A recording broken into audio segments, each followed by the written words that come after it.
Eu passo a palavra agora ao Elisandro Lotin, da Associação Nacional de Praças, para a sua exposição. Muito obrigado, senhor Jorge Luiz. Agradecer, primeiro, cumprimentar os integrantes da mesa, Major, a moça lá que eu não consigo ver o nome daqui, a Roberta. Agradecer muito mesmo, o Ministério Público Federal, o Ministério Público de São Paulo, o Instituto Neve, o Instituto da Paz, o Fórum Brasileiro de Segurança Pública, todos os participantes aqui, por esse espaço. Eu estava comentando com os companheiros ali que é um privilégio para nós, praças da Polícia e do Bombeiro Militar do Brasil e para a ANASPRA, estar participando de um debate desse e estar colocando uma situação que até bem pouco tempo atrás era muito abafada no interior dos quartéis. Os praças, que são 75% dos trabalhadores de segurança pública, inexistiam até pouco tempo atrás para o conjunto da sociedade, para o conjunto dos trabalhadores. Então, para nós é um privilégio estar podendo participar desse debate e levando essa exposição para os senhores e para as senhoras. Agradecer a todos que estão aqui, praças, oficiais, enfim, todos os operadores da segurança pública, do direito, da área do direito, Ministério Público, enfim.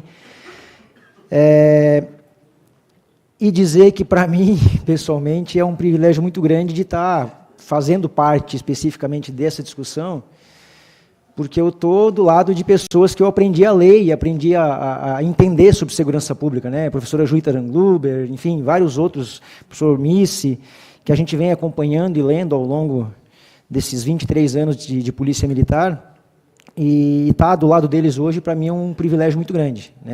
Me sinto muito lisonjeado, agradeço inclusive por isso. E para os praças da PM do Bombeiro do Brasil também. Policial militar, praça, soldado, cabo, sargento, subtenente, também é gente. O sangue nosso também é vermelho. Os nossos problemas são os mesmos de 90%, 100%, 95% da sociedade brasileira. Nós não somos seres extraterrestres. Nós somos trabalhadores.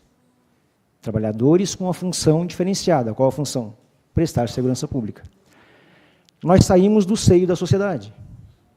Não pegaram nós de Marte e trouxeram para cá. E a partir disso, naturalmente que os mesmos problemas que afetam a sociedade nos afetam, com um diferencial. E eu digo sempre isso. Nós somos vítimas dúplices desse processo de burocratização que existe no Brasil hoje. Por que vítimas dúplices? Porque somos parte disso e porque quem está lá na ponta, levando o tiro, dando a cara para bater, literalmente, é o soldado, é o cabo, é o sargento e é o subtenente. E aí me permitam, me desculpem até as outras, guarda municipal, enfim, que estão aqui, os outros operadores, mas eu vou falar especificamente da questão dos praças. Nós não saímos de Marte e viemos para cá e vamos prestar segurança pública. Nós temos que entender que a sociedade brasileira ela é violenta. 60 mil mortes por ano significa uma, abre aspas, guerra civil. E nessas mortes, nós também estamos morrendo. Eu confesso que eu sou de Santa Catarina, sou de Joinville, que é uma cidade que está agora, recentemente, lidando com um índice de violência um pouco mais alto. O ano passado foram 126 mortes em Joinville, um ano. O município está em polvorosa. Eu não sei se eu conseguiria trabalhar em São Paulo enquanto praça da Polícia Militar. Porque aqui em São Paulo, Rio de Janeiro e talvez em outros estados, mas especificamente em São Paulo e Rio de Janeiro, é um alvo ambulante. Está lá, botou uma farda, é um alvo ambulante. E aí morre. São 2 mil, e só esse ano foram em torno de 150 mortes de policiais militares, policiais de um modo geral. A partir disso é preciso entender, e aí a gente percebe muito, isso é um problema que não é esse problema ele se dá por vários fatores. O problema de violência no Brasil são vários fatores. E querem desaguar na polícia militar, especificamente, como o responsável por resolver problemas que não são nossos. E que estamos no meio desses problemas também. Eu sempre digo que é uma corrente, nós somos um elo dessa corrente. E o último elo, antes da polícia, tem outros atores nesse processo que precisam ser cobrados. E aí vamos discutir questões de educação, de saúde, de inserção social, enfim, dá para discutir a tarde toda sobre isso aqui. E aí se critica muito a atuação das polícias militares, enfim, as mortes, etc. E aqui ninguém está aqui para passar a mão na cabeça, para esconder os nossos erros, botar para baixo do tapete. Não é isso, em absoluto. Reconhecemos que temos erros e estamos tentando corrigir esses erros. E eu, particularmente, reputo esses erros a muitas questões outras, que é o modelo de segurança pública brasileiro, que é ultrapassado e obsoleto, que é de 1808, quando Dom João foi lá no Rio de Janeiro, com seu navio, fugindo lá do Napoleão, e instituiu aquele modelo que está dado, esse modelo de segurança até hoje. São duas polícias, uma competindo contra a outra para ver quem manda mais, quando, na verdade, nenhuma das duas está mandando. Para disputa por espaço, por poder, por status, para saber quem é o bambambam do negócio, quando na verdade está todo mundo se matando. E eu quero usar aqui, alguém falou, eu acho que a professora Julita, sobre a frase do coronel Ibis, lá do Rio de Janeiro, ela leu aqui, eu resumo aquela situação ali em uma só. É o descamisado enfrentando o sem camisa.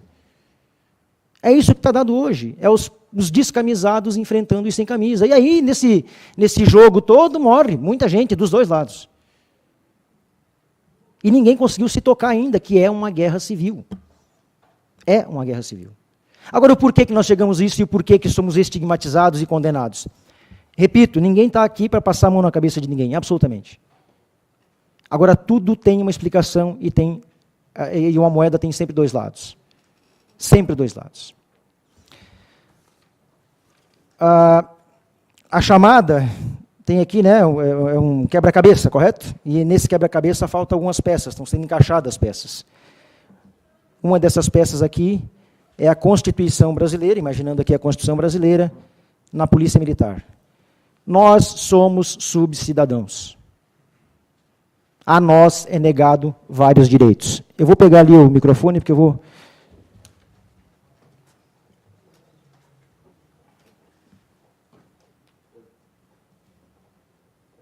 Som. Dá para ouvir? Como é que mexe nesse negócio aqui? Imagino que é para cá. Eu sei que não é o meu tema, Major, mas eu quero só fazer um pequeno introito sobre isso aí, depois eu entro especificamente. Nós somos subcidadãos, o policial também é vítima. Sofremos vários tipos de estresse no dia a dia do trabalho, na profissão, etc. Existem muito poucos dados sobre isso, inclusive. E aí o Fórum Brasileiro de Segurança Pública e outros espaços conseguem corroborar o que eu estou dizendo. Não se consegue informação. Por quê? Porque o modelo não permite, é fechado. Fala-se muito que o judiciário é fechado, mas os órgãos de segurança pública também são. Nós ainda temos uma lógica de segurança pública que é oriunda da ditadura militar. Não mudou muita coisa. Talvez no papel, mas na prática, infelizmente não. Por que é fechado? As resistências das instituições em divulgar e reconhecer o problema. Porque se fizer isso, demonstra fraqueza. E demonstração de fraqueza, numa situação dessa, não é uma boa situação para uma instituição. Seja polícia, seja judiciário, seja qualquer uma. E por isso se fecha em números. Por isso a dificuldade de saber, por exemplo, um dado que foi citado aqui, quantos suicídios tem nas polícias no Brasil. Não se consegue dados mínimos, como, por exemplo, qual é o efetivo das polícias. Burlam-se dados, e quando se consegue, às vezes são burlados. Questão do suicídio, pegando um gancho aqui. Por que não se define, não se diz isso? Porque é reconhecer que existem problemas. É reconhecer que precisa fazer um trabalho de acompanhamento psicológico. Alguém lembra daquela situação daquele policial lá de Joinville, há uns 4 anos atrás, que tirou a roupa, a farda, e atirou e deu tiro, coisa e tal, quase matou 2 crianças? Alguém chegou a ver isso? Se não chegaram, procurem no YouTube. Policial de Joinville tira a roupa. É um companheiro meu, trabalhava comigo. Há 2 anos eu vinha dizendo para o comandante, comandante, retira da rua, ele não tem condição de trabalhar. Ele é bipolar, ele está surtando. Não tem efetivo, tem que trabalhar. Até o ponto que o cara estava de serviço, numa base policial, recebeu uma ligação de uma perturbação, um menino que estava brincando, os meninos estavam brincando na rua com skate, estava atrapalhando o trânsito. Ele foi lá, simplesmente ficou nu, com a arma na mão, e começou a atirar para cima. E, num dado momento do vídeo que foi gravado, ele inclusive oferece a arma para os guris, me mata, pelo amor de Deus, me mata. Isso está no YouTube, eu não estou inventando. Por que se chega numa situação dessa? Porque reconhecer que tem problema é fraqueza, reconhecer que sem problema tem que mandar tratar.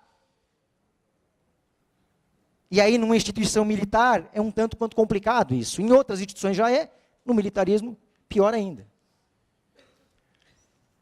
Tem a questão do ethos do herói. Policial e bombeiro são heróis. Nós não somos heróis, gente. Eu levei um tiro, quase morri. Herói, quando leva tiro, não morre.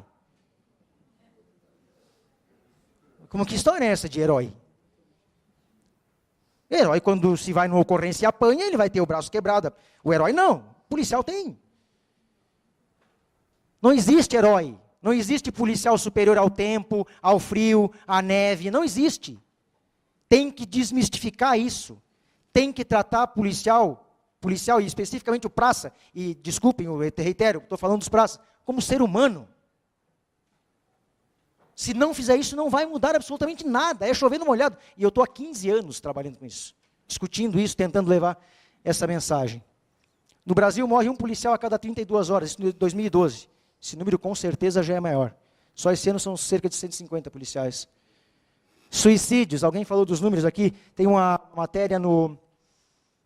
Não me lembro agora, mas é um trabalho, inclusive, do Fórum. São 7,2 vezes maior a possibilidade de suicídio de um policial do que a sociedade de modo geral. Isso é grave. Em Santa Catarina, de março até agora, foram 9 suicídios. Março do ano passado, claro. Inclusive 2 oficiais superiores. Ou seja, não é uma coisa que afeta só os praças, afeta todo o conjunto. E aí, vai perguntar para o comando para divulgar? Não, não pode. Aí tem que acionar a Assembleia Legislativa e agora estão entrando na Justiça, com base na Lei de Acesso à Informação, para tentar conseguir os números.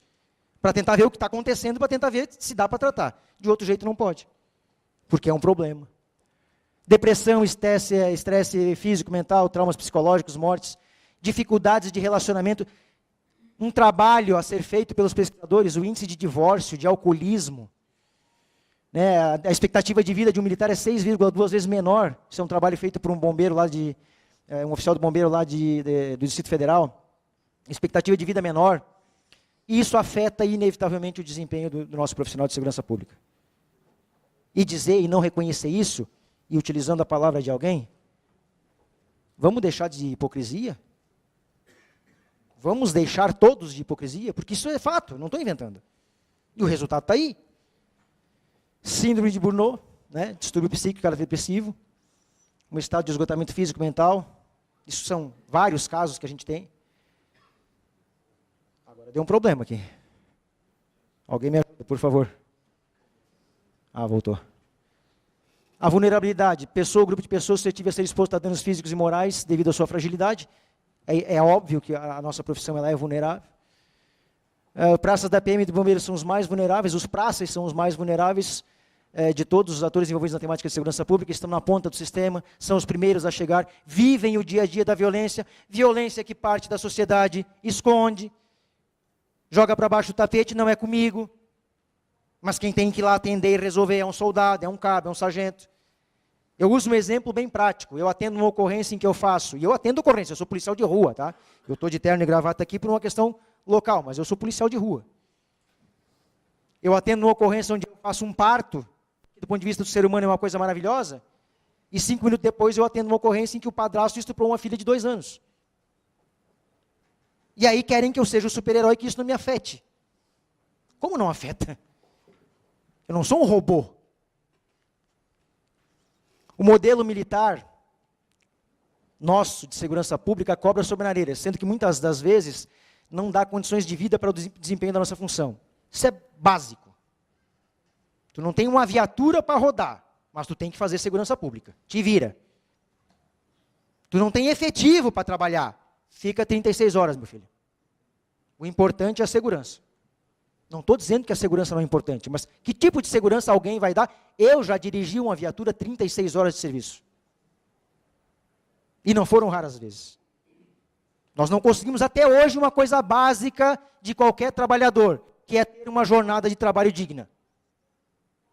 Temos casos de policiais e bombeiros que trabalham 400 horas no mês. Recentemente, em Santa Catarina, fizemos um debate muito forte sobre isso. Um bombeiro, 24 horas de serviço, num sábado à noite em Florianópolis, atendendo a ocorrência, uma vítima de acidente de trânsito, Só não capotou a viatura, não matou ele e a vítima, porque ele dormiu no volante. Ele dormiu no volante, porque o parceiro dele conseguiu evitar a desgraça.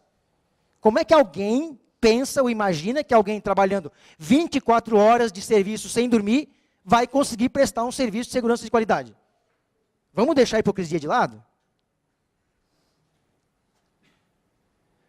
O Estado cobra dos gestores e os gestores cobram de nós porque a sociedade os utiliza. O governador liga para o secretário, porque em determinado lugar a violência está maior. O secretário liga para o comandante do batalhão. O comandante do batalhão. Soldado fica 24 horas de serviço, 36 se precisar. Por quê? Não existe política de segurança pública, existe momento. Isso é um grande problema também, não temos política de segurança pública. Internamente, somos os mais suscetíveis de abusos de poder, tortura física e psicológica. Os regulamentos dizem isso. A prática do dia a dia diz isso. Nossos regulamentos são ainda, em sua grande maioria, se não me falha a memória, todos, antes da Constituição de 88. Aliás, o que eu estou fazendo aqui agora, eu estou incorrendo uns 20 crimes militares, no mínimo. Por isso que eu antes já fui falar com o senhor lá, para dar uma amenizada para mim. Eu não posso nem falar, eu não posso nem me expressar. Porque me expressar... Vocês imaginam um médico que não pode falar de saúde? Imagina um sociólogo numa empresa, enfim, um professor que não pode falar de educação. Um policial praça da Polícia Militar não pode falar de segurança pública. Sou pena de ser preso, inclusive. Deixa eu achar o botão certo aqui. Entrando nas condições de trabalho, eu dividi sobre duas perspectivas, questões materiais e questões humanas. Questões materiais, as mais básicas. Alimentação, equipamentos, EPI, locais de trabalho. Locais de trabalho entendido como quartéis. Enfim. E a questão humana, que é a questão de saúde, treinamento, direitos trabalhistas sociais e direitos humanos. Aliás, direitos humanos é uma beleza. Alimentação. São reiteradas as denúncias pelo Brasil afora de 2, 3 meses atrás de policiais comendo comida estragada. Na Bahia, no Carnaval, serviram alimentação estragada para os policiais. Aqui eu coloquei alguns vídeos, eu tinha que ter feito, né? Mas tem algum... Isso tudo está no YouTube, gente. No YouTube, digitar lá, você vai encontrar. São larvas nas marmitas, falta de alimentação. Isso está acontecendo hoje. 2016. E aí nós vamos falar de segurança pública de qualidade? Quando o policial está tendo que comer comida estragada? Repito, isso aqui é tudo site que você consegue ver, que aí hoje tem o celular, né? Fácil, filma, o pessoal filma e coloca, está tudo lá. Quem não teve acesso pode procurar lá, bota lá, alimentação estragada na PM, ou no bombeiro. Vai encontrar, tem uma que é um absurdo, assim, acho que é uma minhoca, caminhando em cima de uma marmita que foi servida por um policial que estava 32 horas de serviço no Carnaval. Repito, eu quero usar bem essa frase, vamos deixar a hipocrisia de lado. Que alguém falou isso e me gravei.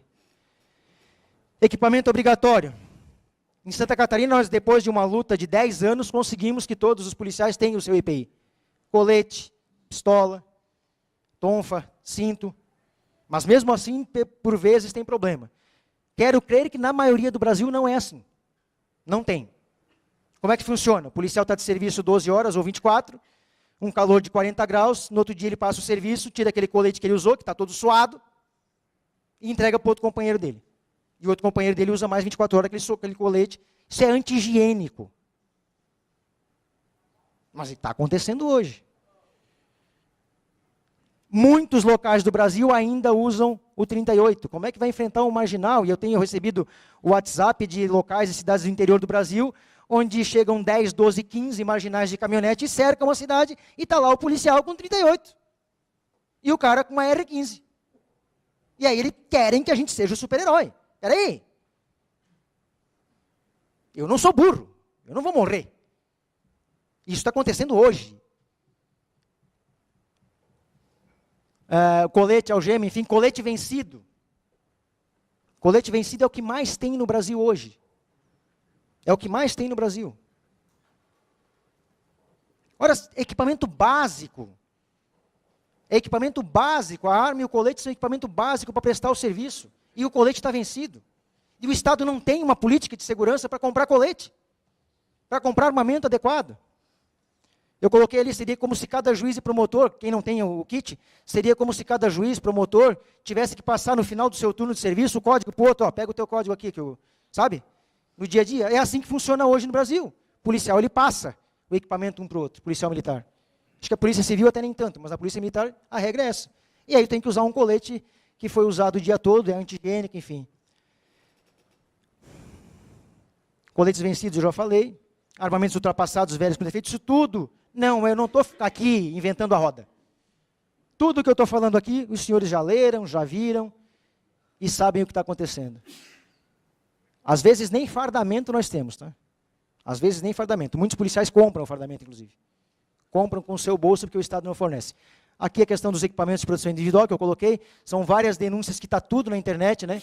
Falta de equipamento de proteção, 80 coletes à prova de bala estão vencidos, rodízio de coletes. O Fantástico recentemente divulgou uma matéria onde percebeu-se fraude, corrupção no Exército na questão dos blindados, né? E também se estendeu aos coletes, quer dizer, tinha policial, e foi comprovado alguns casos de policial que morreu porque o colete estava vencido. Troca de tiro, acabou tomando um tiro e o colete, e aí ultrapassou, transfixou o colete. Se não me engano, um policial rodoviário federal. Então isso tudo está acontecendo hoje, aqui os estados onde está tirado esse material. Viaturas. Viaturas é uma beleza. Viatura é uma maravilha. Não se faz nenhum tipo de estudo para ter uma viatura condizente para um cara trabalhar 12 horas ou 24. Esse é o primeiro ponto. Segundo, blindagem em viatura. Isso não existe. Não existe. Eu particularmente, defendo que toda viatura tem que ser blindada, e inclusive com película. Tem vídeos de policiais no Rio de Janeiro fazendo abordagem, que o carro está peliculado, e que o cidadão está com uma metralhadora dentro do carro. E tem 4, 5 policiais lá para abordar o cara. Eu defendo que viatura tenha que ter película. E blindagem, obviamente. Falar de viatura, falar de falta de combustível, falar de pneu. Não tem pneu. Não tem gasolina. Até recentemente em Santa Catarina, um tempo atrás, eu especifico lá para o meu estado, porque eu vivo isso lá, nós tínhamos que arrumar um mecânico, amigo nosso, para arrumar a viatura para trabalhar. Porque senão não tinha viatura. Quer dizer, é realmente muito difícil. E a vida dos policiais é que está em risco nessa brincadeira toda aqui. É ele que está morrendo. É ele que está tendo que trabalhar e é ele que tem que dar resposta lá na rua. É ele que é o primeiro a chegar na ocorrência. Se ele demora 15, 20, 30 minutos, 40, porque a viatura estragou, porque furou o pneu, é ele que justifica. Ele justifica o erro do Estado, a ineficiência do Estado, a má gestão do recurso público. E a culpa é dele, porque a sociedade não tem a percepção de que é o governador que tem que comprar a viatura, de que é o comandante, que é o secretário que tem que providenciar esses meios. Quem ouve as asneiras e é taxado de isso, aquilo e aquele outro, é o policial que chega lá na frente. Primeiro, se demora 1 hora para atender a ocorrência porque estava atendendo outra, ele é que é o culpado. Ele é que é um enrolão, um jargão nosso. Não tem um tempo mínimo de uso, né? Tem viaturas com 10, 12, 15 anos para trabalhar, que estão trabalhando ainda. Manutenção não existe, periódica pelo menos. Aqui também tem os sites que denunciam isso, né, os links. Locais de trabalho. Alguém lembra recentemente uma matéria no Fantástico também sobre as UPPs no Rio de Janeiro? A professora Julita deve lembrar, o professor Mício deve lembrar. 24 horas num container com 50 graus de temperatura, gente, isso é desumano. E estava lá 10, 12, 15 policiais, se é que não tem ainda até hoje. E eu acho que tem. Esse é o local de trabalho do policial militar. 24 horas num container, com um sol de 40 graus no Rio de Janeiro, e o cara nem um ar-condicionado tinha. Não vou nem falar de cozinha e banheiro, porque aí piora a situação. Quartéis pelo Brasil afora que estão caindo. Não existe blindagem em Santa Catarina em 2012, e aqui em São Paulo, postos da Polícia Militar, delegacias foram alvos de criminalidade. Não existe blindagem, não existe absolutamente nada. O cara chega com a metralhadora .30 lá e metralha a base, e se o cara não se esconder bem, ele vai ser mais um. Quer dizer, realmente difícil. alojamentos, colchões, você vê todos os dias, tem sites ali, você vê colchões podres, locais de alojamento que não tem, enfim, policial dormindo em situações precárias. Uma questão que é importante, e a gente tem feito esse trabalho no fórum no Ministério da Justiça. Nós temos hoje, eu não tenho número no Brasil específico, mas em Santa Catarina, em torno de 10% são policiais femininas. Não existe previsão específica nos quartéis, banheiro, alojamento, para as mulheres na polícia. É tudo igual. Isso cria uma série de constrangimentos. Uma série de situações. A gente tem feito esse trabalho, né, junto ao Ministério da Justiça para tentar reverter, né, constrangimentos, assédios, desrespeito. Aqui também tem vários sites que corroboram o que eu acabei de dizer, né? Bahia, Rio de Janeiro, Maranhão, Pernambuco. E não é num estado, é em vários estados. Isso é disseminado no Brasil. Condições de trabalho e questões humanas. A violência ameaça a segurança pública e assim um direito básico do cidadão, né? E é aí que os policiais entram como indispensáveis para servir e proteger a sociedade e assegurar seus direitos e deveres. Não se pode perder de vista que o policial é, antes de tudo, um ser humano, um cidadão. Nesse contexto, respeitar o ser humano policial é fundamental para o desempenho de sua função. Hierarquia e disciplina não podem ser confundidos com abusos de poder, humilhação e de respeito, que infelizmente acontece no Brasil hoje. Infelizmente acontece isso. O modelo militarizado de segurança pública não pode servir a paixões e egos a ponto de seduzir alguns com o poder da coação e arbítrio. Por que eu estou colocando isso? Porque tem várias e várias denúncias de assédio moral, de assédio sexual, de tortura física, de tortura mental e de tortura psicológica. Vários. Não são raros. E ninguém faz absolutamente nada. E esses policiais são os mesmos que são torturados, etc., etc., que estão na rua prestando segurança pública. Vamos deixar a hipocrisia de lado? No meio militar temos um cenário potencialmente favorável a essa questão dessas agressões, dessas torturas, esse terror físico e psicológico imposto ao trabalhador a todo dia, situações violentas consistindo em um mecanismo de destruição de sua condição psíquica através de constrangimentos, humilhações, de forma contínua e ininterrupta em seus ambientes laborais, extensivas até mesmo aos horários e locais nas quais a jornada de trabalho já tenha terminado. E quando eu estou falando isso, estou falando dos praças? Não, inclusive com oficiais. Inclusive com oficiais.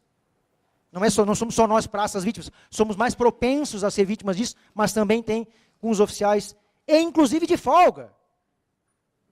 De folga, o cara está de folga em casa e se ele não prestar continência para o aspirante, ou para o major, ou para qualquer um, ou para o sargento, ele pode ser preso. E ele fica preso. Aí o policial ficou 15 dias preso, 10 dias preso porque não prestou continência, e aquele mesmo policial prendeu lá um cara com, sei lá, 100 gramas de cocaína, e o cara não ficou 5 minutos preso. Então eu estou preso porque não usei o chapéu. Aí eu saí de lá, da minha cadeia, meus 3 dias, vou atender a ocorrência. Prendi o cidadão que estava lá com 20, 30, 50 gramas de cocaína. Levo para a delegacia. O delegado diz, não, é usuário. O cara vai embora. Como é que se explica isso? Qual é a ponderação disso? Um policial preso porque estava sem o chapéu na cabeça e um cara que, enfim, é traficante ou qualquer outro crime, porque vai solto. Como é que consegue trabalhar isso na cabeça de qualquer pessoa? Isso é absurdo. Instituição secular ainda arraigada em dogmas e ultrapassados que precisam ser superados de imediato. Gente, a sociedade evoluiu. O ser humano evoluiu. O Brasil evoluiu. Redemocratização, 1988. Por que isso não afetou a segurança pública ainda? E especificamente a polícia militar e o bombeiro militar? Então, falar em democratização, para nós tem um campo gigante para trabalhar. Porque não sabemos nem o que é isso. Não sabemos o que é isso. Pedagogia do sofrimento. Aqui vem a questão da formação, treinamento, privação de sono, pauladas, tarefas em salas impregnadas de gás lacrimogêneo, pimenta misturada no almoço. Isso é a formação que está dada hoje. Em alguns estados evoluiu, é verdade, a gente reconhece isso. Mas é o que está dado hoje, é assim que se forma um policial. E vocês querem o que na rua? Por que eu estou dizendo tudo isso?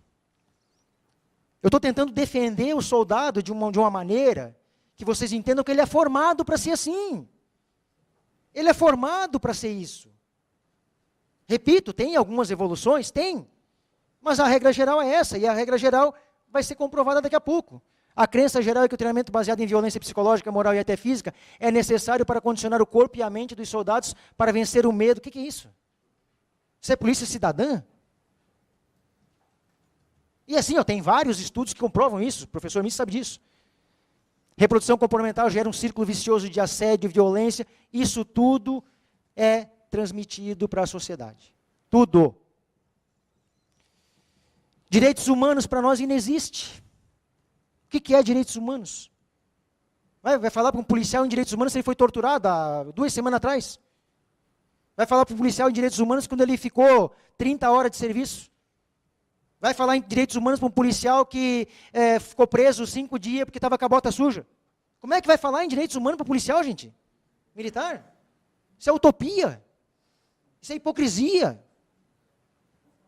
Toda moeda tem 2 lados. E é preciso ver esse lado. Porque se não ver esse lado, você não está reproduzindo isso. E eu repito, eu não estou falando nenhuma novidade. Estudos comprovam isso. O Inácio Cano fez um estudo sobre os regulamentos militares. Tem um desse tamanho aqui. Comprovado, que é absurdo, é desumano. Mas está lá e ninguém absolutamente nada. Não existe um político nesse Brasil, de qualquer partido, não existe uma iniciativa do Ministério Público, de qualquer outra instituição, para mudar essa realidade, que está se perpetuando há 30, 50 anos. Embora existam normas que denotam previsibilidade e punição ao perpetrador da prática dos mais diversos tipos de violência, na prática não acontece. Recentemente, o Fantástico também divulgou a questão do assédio sexual com policiais femininas em Minas Gerais. O que aconteceu com o assediador? Um oficial da Polícia Militar. E não é só oficial, não estou me referindo, porque também tinha um sargento. Foram transferidos, só isso. Destruíram a vida de 6, 7 mulheres policiais, casamento e a vida, e eles foram transferidos. Porque nem crime de assédio moral existe tipificado no Código Penal Militar. Não existe. Aliás, talvez nem de assédio sexual exista. Não tenho bem certeza. Porque nós somos regidos pelo Código Penal Militar. É dentro do quartel a situação, então tem que ser o Código Penal Militar. Mas não existe nem a tipificação.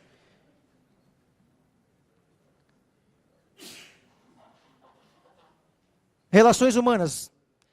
Nós ainda temos no nosso meio, infelizmente, algumas situações, são regulamentos, existem círculos. Círculo dos praças, círculo dos oficiais superiores, círculo dos oficiais subalternos. Então não há uma interação. Ainda existe em alguns lugares do Brasil hoje divisão. Os oficiais almoçam de um lado, os sargentos do outro e os cabos e soldados do outro. Não se misturam. Então não existe essa correlação entre as situações. O que eu acho que tem que resolver? Como é que se resolveria isso? Eu sou um defensor ferrenho da carreira única e essa é uma proposta que a gente tem que levar para frente. A distribuição das classes, vou ter que dar uma acelerada aqui, e aí eu coloco aqui embaixo que isso resolveria com carreira única, na medida em que todo mundo entraria por uma mesma porta. Mas ainda existe hoje o não se mistura, né? Até para casar, um praça que vai casar com um oficial tem que pedir autorização. E dependendo se a autorização for negada, ele não casa. Porque se ele casar, ele está cometendo um crime de desobediência. É assim. Em alguns casos, se quiser seguir, está na lei. Está na lei. Adestrando homens ou formando cidadãos? Todas as pessoas têm direito à cidadania. Aí eu coloco um conceito de cidadania, e hoje em dia nós estamos adestrando homens, adestrar homens. Adestrar é para cachorro. A gente adestra um animal, a gente não adestra um ser humano. Mas um policial, ele é adestrado. Todos os nossos regulamentos, ou boa parte deles, talvez o de Minas não, mas boa parte deles ainda somos adestrados. Nós não somos treinados. Acima, nessa aqui, treinamento utilizado em um curso de operações especiais da PM do Distrito Federal, não é nem do Rio de Janeiro. Policiais militares devem ingerir o vômito de colegas no curso. Isso é de 2014, final de 2014. PMs em curso, rolando no piso quente, estava 40 graus, causou queimaduras, porque um deles chegou 2 minutos atrasado. E eles ficaram rolando 15 minutos assim. Em Santa Catarina e em outros estados, a tortura nos cursos de formação é cotidiana. Tem um estado que eu não vou citar, onde 200 mulheres foram obrigadas a fazer flexão no asfalto quente, eram 3 horas da tarde, 3 horas da tarde, o asfalto marcava em torno de 50 graus, e elas foram fazer flexão, e queimaram a mão, queimaduras até de 1º grau. Policiais femininas. Tá? Isso acontece agora, não é? Não é em 74. Eu não estou falando da década de 70, a ditadura militar. Eu estou falando do ano passado. Humilhação, xingamento, tortura, violação de direitos humanos marcam a formação dos policiais.